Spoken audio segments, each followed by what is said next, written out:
So a sketch would be really helpful here, just to be clear what's going on. So they're talking about an open top box. The base is a rectangle, so let's just do a really rough sketch of what's going on there. So there's an open top box, it doesn't have a lid. So the base is 2x by x, and the height is h. And then find an expression in terms of x and h for the volume. So the volume is just 3 dimensions multiplied together, so 2x times x times h, so 2x squared h, and so that's part 1. Part 2, the area of the metal they need to use, so that's going to be five faces. You've got the base, which is going to be 2x squared, and there is no top. You've got this end one, which is going to be xh, and there's 2 of those. So I'll just go straight to 2xh. And then you've got the 2 side faces, which will be 2xh each. And again, there's 2 of those. So that's going to be 4xh. Okay, and then that can simplify to 2x squared plus 6xh. So given that the volume is 288, show that a equals 2x squared plus 864 over x. So what they must have done is taken, so we know that the area equals 2x squared plus 6xh. They've got something that doesn't have h in it.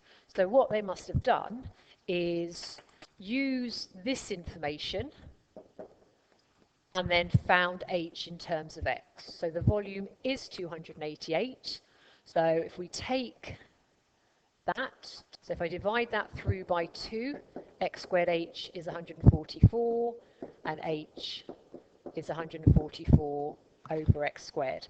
So all they've done is gone back to what we had here, and where it says h, we're going to substitute in for 144 over x squared, and then we just need to convince ourselves that we do simplify to the same thing. So this one's not so bad, is it? We've clearly got the 2x squared, so we've just got to double check that those brackets simplify down to what they've got there. So the area is 2x squared, so 6 times 144 is 864, and x over x squared will cancel just to be over x, and then just put something to show that you're there. So as required, it'll do for that.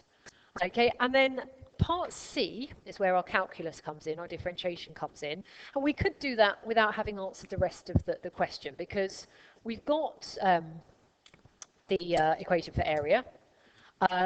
So if I'm going to need to differentiate that, the only thing I want to do is rewrite it as 864 x to the minus 1, so I can differentiate. As soon as they start talking about minimums, you know it's going to be to do with differentiating. So dA dx is 4x minus 864 x to the minus 2, so I've multiplied by the minus 1, reduced the power by 1. If it's a minimum, that's a stationary point, so that's where the gradient equals 0. I'm going to rewrite that back as a fraction just to maybe make it a little bit easier to solve. There's different options as to how you tackle it from there. I'm going to add that over to the left hand side. I'm going to multiply up by the x squared. I'm going to just squeeze it on the bottom there. I'm going to divide by 4, and then I'm going to cube root and get that x is 6 centimeters.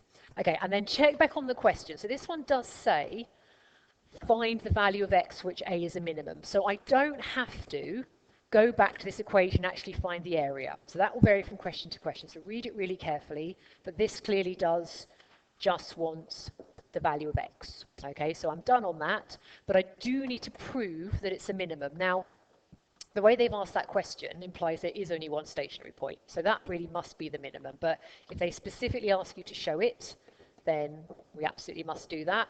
So I'm going to go back to dA dx, differentiate it again, so 4x will differentiate to 4. I'm going to multiply by the minus 2 So that's going to give me 1728x, and then I'm going to reduce the power to -3.